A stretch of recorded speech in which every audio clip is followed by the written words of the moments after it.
देखिए, आप उनकी अर्जेंसी देखिए कि एक सीएम जो कि जनता के प्रति जवाबदेह है, वो अपने पूरे काम छोड़कर धरने पे बैठा हुआ है सिर्फ अपने नेताओं के लिए, जिनके की आरोप लगे हैं, जिनके की स्टिंग ऑपरेशन सामने आए हैं।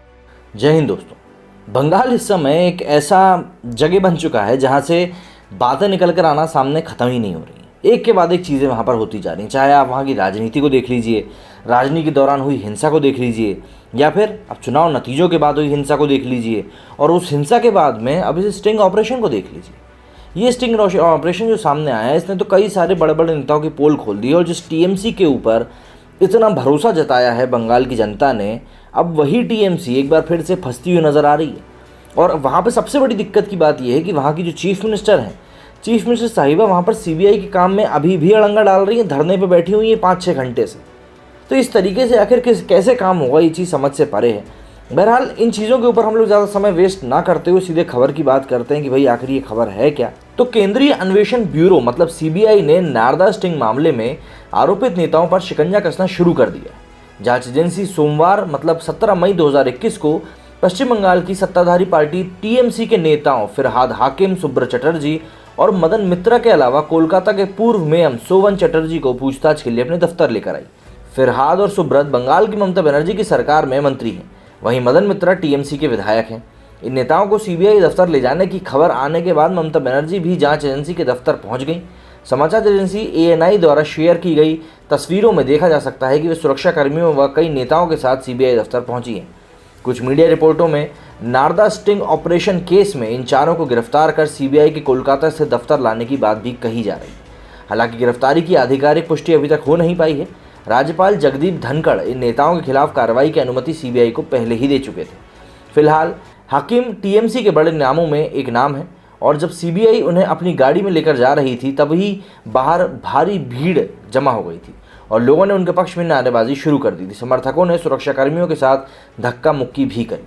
सोवन चटर्जी तृणमूल कांग्रेस से ही कोलकाता के मेयर रहे हैं, लेकिन चुनाव से पहले उन्होंने भाजपा का दामन थाम लिया था। भारतीय जनता पार्टी ने उन्हें इलाके में टिकट नहीं दिया, जिसके बाद वे भाजपा से दोबारा अलग हो गए। नारदा स्टिंग टेप मामले में आरोपित ये चारों नेता घोटाले के समय मंत्री थे, इसलिए उनके खिलाफ अभियोजन के लिए राज्यपाल की अनुमति ली गई। ये टेप 2014 में बनाए गए थे, जो कि अब सामने आ रहे हैं। हालांकि 2016 में हुए विधानसभा चुनाव से पहले ये सार्वजनिक रूप से सबके सामने आए थे। इसके वीडियो फुटेज के आधार पर दावा किया गया था कि इन चारों मंत्रियों के घूस में मोटी रकम मिली थी। आरोप है कि एक फर्जी कंपनी को फ़ायदा पहुंचाने के लिए उसके प्रतिनिधियों से टीएमसी नेताओं ने घूस लिया। वहीं राज्यपाल द्वारा कार्रवाई की अनुमति दिए जाने के बाद फिरहाद हकीम ने न्यायपालिका पर भरोसा जताते हुए ये कहा था कि वो व्यक्तिगत रूप से इससे बिल्कुल भी चिंतित नहीं है। उसने खुद को क्लीन चिट मिलने की भी उम्मीद जताई थी और उसने दावा किया था कि भाजपा बिना ज़रूरत के उनके करियर और छवि को धूमिल करने में लगी हुई है। कोलकाता के निज़ाम पैलेस स्थित सीबीआई दफ्तर में इन चारों की पूछताछ की जा रही है। मदन मित्रा नॉर्थ 24 परगना के कमरहट्टी से विधायक बने हैं। टीएमसी प्रवक्ता कुणाल घोष ने इसे बदले की कार्रवाई बताया है। वहीं भाजपा नेता शमीक भट्टाचार्य ने कहा कि इस मामले का उनकी पार्टी से कोई भी लेना देना नहीं है। अब राजनीतिक गलियारों में ये सब चीज़ें तो चलती रहती हैं और ऐसे में कई सारी चीज़ों के नाम अलग अलग तरीके से सामने भी आते रहते हैं, इसीलिए सभी को परेशानी होती है। पश्चिम बंगाल के राज्यपाल जगदीप धनखड़ ने सीबीआई दफ्तर के बाहर आगजनी और पथराव के बावजूद पुलिस के मूक दर्शक बने रहने पर नाराजगी जताई है। उल्लेखनीय है कि गिरफ्तार नेता घोटाले के वक्त ममता सरकार में मंत्री थे और उनके खिलाफ कार्रवाई को लेकर धनखड़ पहले ही सीबीआई को अनुमति दे चुके थे। समाचार एजेंसी एएनआई के मुताबिक वकील अनिंदो राउत ने दावा किया है कि उन्होंने ममता बनर्जी के अधिकारियों से ये कहते सुना कि स्पीकर और राज्य सरकार की अनुमति के बिना मंत्रियों को विधायकों की गिरफ्तारी कोई नहीं कर सकता।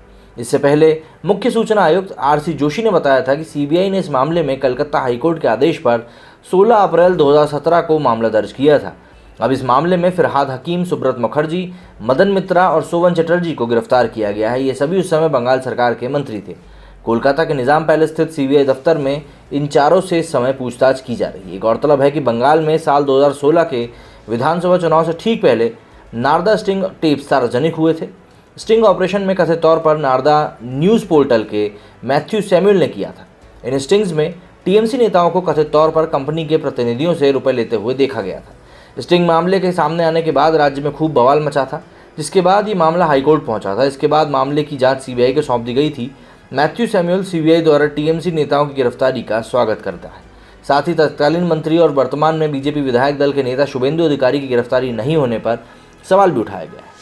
अब राजनीति तो एक ऐसी चीज़ है जिसमें आप कितने ज़्यादा उलझते जाएंगे ये आपको भी तब पता चलेगा जब आप उस उलझन में इतने ज़्यादा उलझ चुके होंगे कि आपसे वो सुलझेगी नहीं। और ऐसा ही कई सारे राजनेताओं के साथ भी होता है। देखिए, राजनीति एक खेल की तरह है। नेताओं के लिए तो कम से कम वो एक खेल ही है, तभी वो लोग कुछ इस तरह के काम करते हैं। मान लीजिए कोई सत्ता में है तो विपक्ष के लोगों को परेशान करेगा या विपक्ष किसी तरह की सत्ता के लोगों को परेशान करेगा। अब हालांकि ये जो मामला है ये मामला 2016 का है और उस समय ये टेप सब वायरल भी हुए थे, काफ़ी ज़्यादा बात सामने आई थी और उस समय काफ़ी ज़्यादा टीएमसी के ऊपर भी उंगलियाँ उठी थी। शुभेंदु अधिकारी जो कि अब भाजपा में शामिल हो चुके हैं और विपक्ष के सबसे बड़ा नेता बनकर भी सामने आए हैं, नंदीग्राम से इन्होंने ममता बनर्जी को भी हराया है, उनके गिरफ्तारी के ऊपर भी सवाल उठ रहे हैं कि भाई आखिर उनको क्यों नहीं गिरफ्तार किया गया, क्योंकि उस समय स्टिंग ऑपरेशन में उनका भी हाथ सामने आया था, इस तरह की खबरें आई थी। लेकिन अब हाल फिलहाल में जो कंडीशन यहाँ पर टीएमसी में बन गई है, एक तो वो एक तरफ भाजपा के आरोपों से लड़ रही है कि भाई जो बंगाल में हिंसा हुई है चुनाव के बाद उसके ऊपर उनसे जवाब तलब किया जा रहा है, चाहे वो केंद्र की एजेंसी हो चाहे वो बंगाल की हाई कोर्ट हो, हर कोई उनसे इसको लेकर जवाब मांग रहा है, जो कि जवाब उनके पास है नहीं। सबसे बड़ी बात ये कि जवाब तो मांगे जा रहे हैं पर उनके पास जवाब नहीं है। लेकिन इन सभी चीज़ों के बीच में जो दूसरी सबसे बड़ी बात निकल कर सामने आई है वो ये है कि कई लोगों ने आरोप इनके ऊपर लगाया था, ममता बनर्जी के ऊपर, कि जिस तरीके से हिंसा हुई है बंगाल में वैसी किसी ने 1947 के विभाजन के बाद नहीं देखी। अब सबसे बड़ा सवाल यहाँ पे ममता के लीडरशिप के ऊपर ये खड़ा हो रहा था कि क्या वो इस चीज़ को सत्यापित करेगी या नहीं करेगी, क्योंकि इन्वॉल्व इसमें टीएमसी के ही लोग थे और उन्होंने उम्मीद के अनुरूप बिल्कुल रिएक्शन भी दिया और इस चीज़ को मानने से कर दिया इनकार। लेकिन लोग तो लोग हैं, लोग समझ जाते हैं चीज़ों को और उनसे फिर चीज़ें छुपाए छुपती नहीं हैं और यही हो रहा है इस समय टीएमसी के साथ भी। अब ये एक पुराना मामला था जिसके लिए अब सीबीआई ने इन 4 नेताओं को गिरफ्तार किया है, उनसे पूछताछ की जा रही है, उनसे चीज़ समझने की कोशिश करी जा रही है।